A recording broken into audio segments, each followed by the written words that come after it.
It's amazing. The view, oh my gosh. Okay, don't get distracted.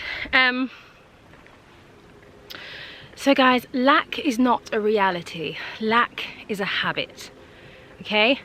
And a bad one, a bad habit. But habits can be broken. So there is hope.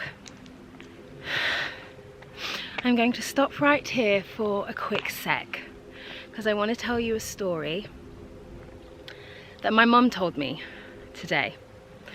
And she was basically watching a podcast today,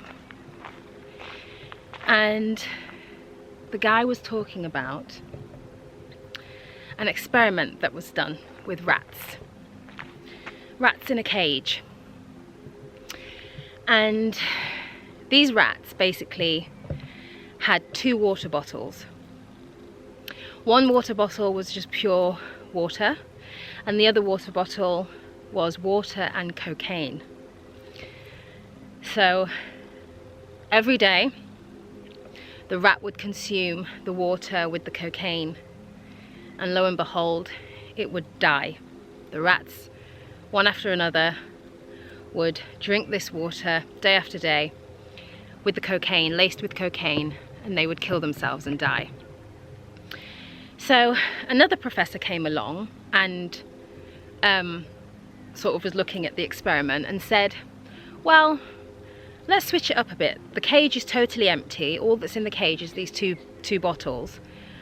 Why don't we give the rats some other stimulation and see if they still go for the cocaine water? So they basically created what they called Rat Park.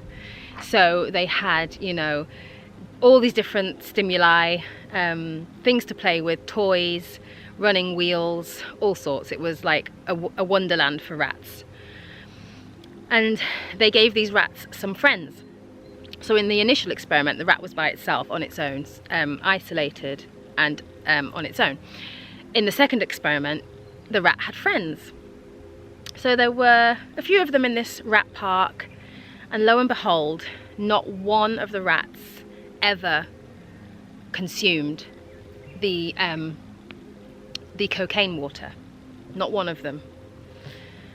So the experiment basically goes to show that the antidote to addiction is connection. And the rats in the rat park, they had friends, they had connection with other rats. So what I get from my mum telling me that story is that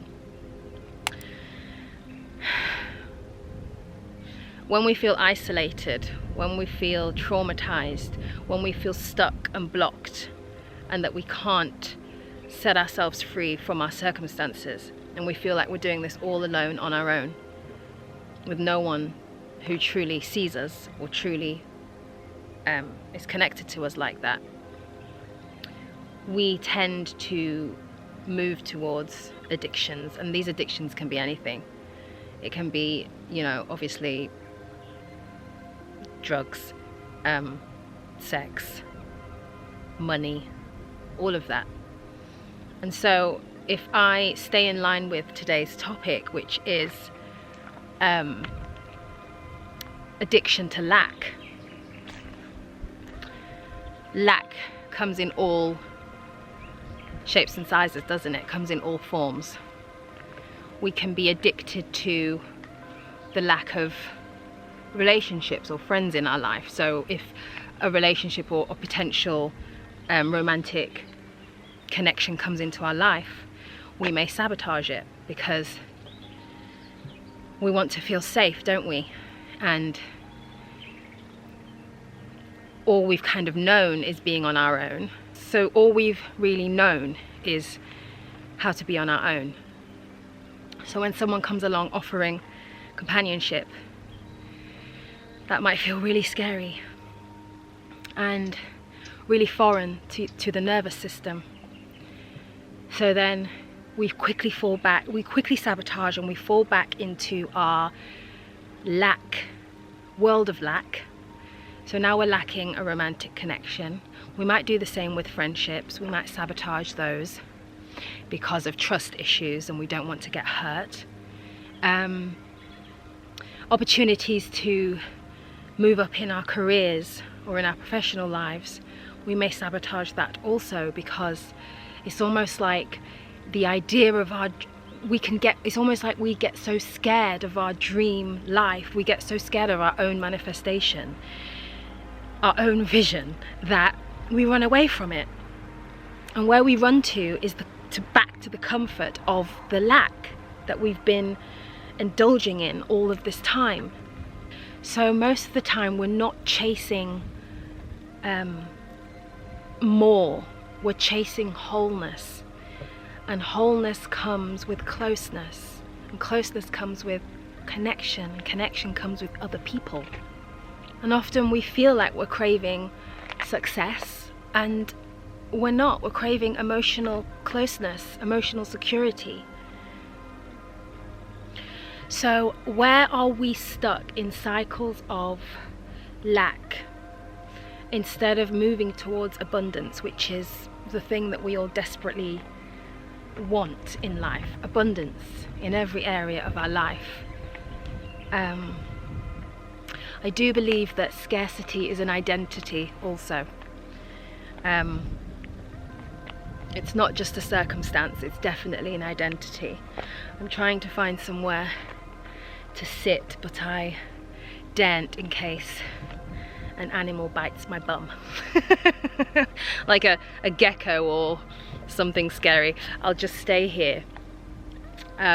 So yes, very often we don't even just experience lack, we actually become it. Like we actually embody the frequency of lack. And that's such a horrible thought, isn't it? Like, but we've all been there. And I find myself increasingly these days, like, snapping myself out of it. I'll say something and like my mum or my sisters or my friends around me will say, did you just hear yourself? And I'm like, oh my God, yeah, that sounds so lack mentality, so scarcity mindset. You know, even the little things, like you'll go to the store to buy something and you're thinking in your head, like you either really need it, or it's something that's really going to benefit you, and you're thinking, oh, it's too expensive, oh, it's too much. But you have the money, you know, you have the money, but yet we're scrimping and scraping over pennies. So how, and that energy is very, very detrimental to our manifestation, powers. It's definitely detrimental. It goes against what you're trying to say to the universe, to the divine. On one hand, you're calling in all this abundance and all of this magic and wealth into your life, and connection and love and joy and happiness. And on the other hand, you're scrimping and scraping over pennies, acting like you're not always provided for. You always have been provided for, you are provided for, and you will go on to be provided for. The universe will always provide, as long as you're in the frequency of gratitude, thankfulness, appreciation, constant quiet prayer. God will always provide what you need. I've spoken about in other videos before how we don't always get what we want, but we definitely always receive what we need. So when you switch your paradigm to one of, I'm always provided for, God has always got me, there's never been a day where I've really truly gone without. There's always someone in my life, going back to connection and how connection is the antidote to addiction. There's always someone in my life who I can call,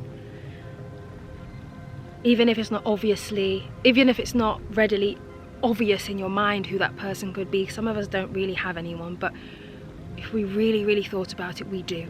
It might be a neighbour, it might be a colleague, it might be the bus driver, it might be the cash assistant at the supermarket that you're familiar with.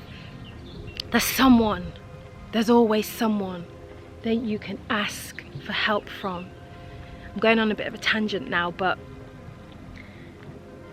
it breaks my heart to think that people feel that they just don't have anyone in life.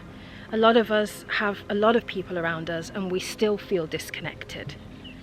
We still don't feel seen and understood, and that happens with a lot of us chosen ones, those of us on spiritual paths. We do sometimes feel very alone, especially at the beginning of our journey. We feel like no one really gets it, but I get it. So I want to offer you some encouragement today on my walk, let you know that I love you and you're not alone in any way. Lack mindset is definitely a difficult one to navigate, but it's something that I would really encourage you to work on. And when you find yourself speaking in the language of lack or thinking in the language of lack, just catch yourself and correct yourself, because we have to break free from the addiction to lack. It shapes our beliefs, it shapes our whole life, it shapes our self-concept, and therefore shapes what we say, what we do, our actions. You can't build a new life with old self-concepts. And scarcity mindset isn't just about money, it's a belief that you are unworthy of what you're calling in. And that's not going to work, is it? We have to feel worthy. And we have to know that there are people in our corner, people that want to see us win, people that are rooting for us, and people that will support every single thing that we want to do. Yeah. So my beautiful sunshines, I'm going to leave this one here for today. Thank you all for being here. If you are new, a bit late, but I'm Yolanda. Thank you so much for watching. All my current subscribers, my current tribe, I love you guys so much. Let the car go past. I'm having the most unreal, otherworldly experience here in Croatia, having the best time, and I'll be back, I think, with more of maybe a vlog style video to kind of update you guys, fill you in with what I've been getting up to.